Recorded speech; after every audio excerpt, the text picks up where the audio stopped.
Okay, for our next project, we are going to be doing a citronella candle. Got all my supplies here. I'm going to be using one of these sort of rustic bucket tins as my container, and I've got some twine here to kind of dress up the outside a little bit. And you'll see I'm doing something a little bit different for my wick here. I wanted to show you this technique. A lot of candle makers use it instead of using the centering devices. You can grab an old scrap of wood. I grabbed this from my shop, but you can also use popsicle sticks is another good option. A lot of candle makers use popsicle sticks.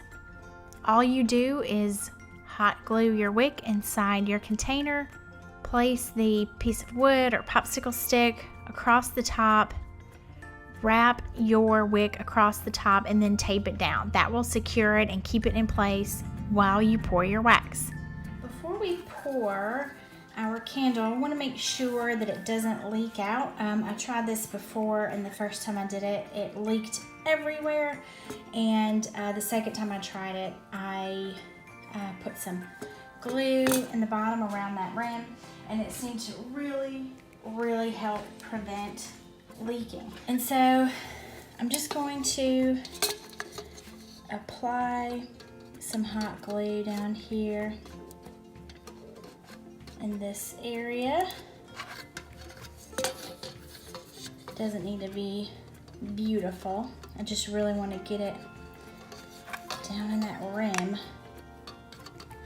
to prevent this wax leaking out. I also put it on a paper towel just in case.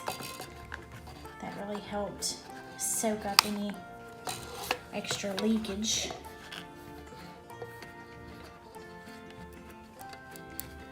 I'm just really putting it on in here, and be careful holding that bottom because it gets hot. Now we can let that cool, and that's going to help prevent some of that leakage. Okay, you guys, here we are back in the house.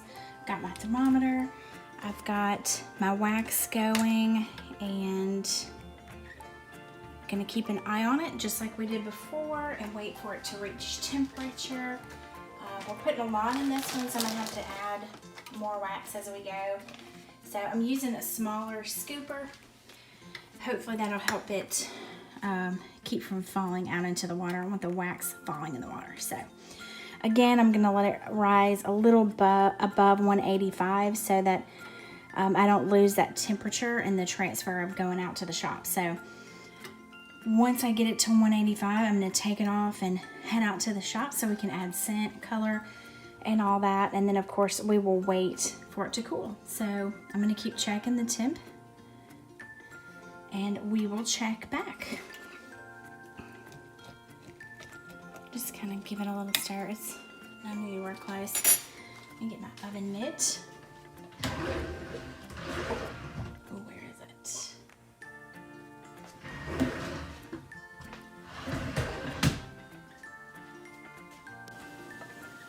Okay, you can see it's starting to melt a little bit.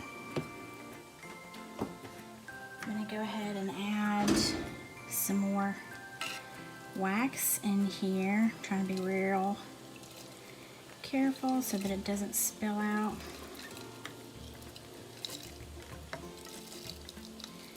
Yay, success. Okay, so I'm just gonna keep adding wax and letting it melt. Add, melt, add, melt, add, melt until I get pretty high to the top because we're filling a large container. So I want to make sure that it's getting full. All right, you guys, let's give it a check and see where we are.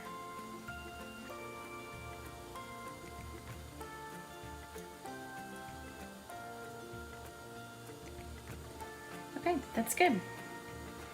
So I'm going to take it out to the shop. I'm going to let it cool a little bit, and then we will add our scent and color.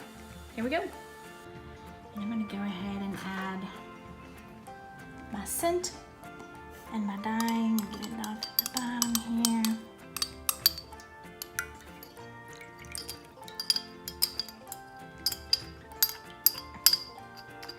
This is my citronella scent and some yellow dye. I'm going to stir it up really good and let that dye melt. You can see there, it looks really orangey red in the container, and you'll see when we pour it out how orangey red it is, but you can see here, this is about what it's gonna look like when it's dry. Not 100% accurate, but it gives you like a close idea.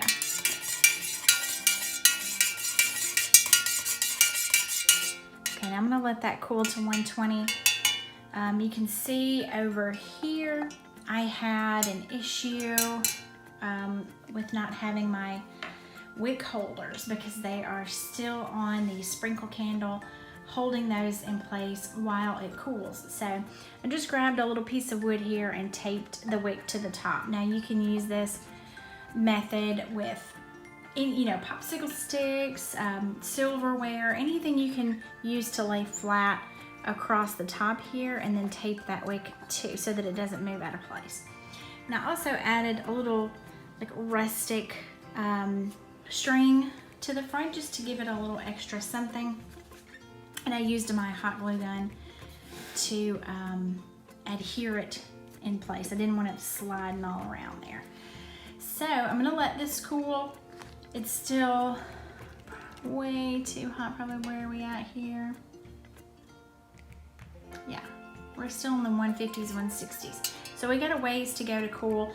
I'm going to let that sit for about 10 or 15 minutes and check it, and then I will meet you back here.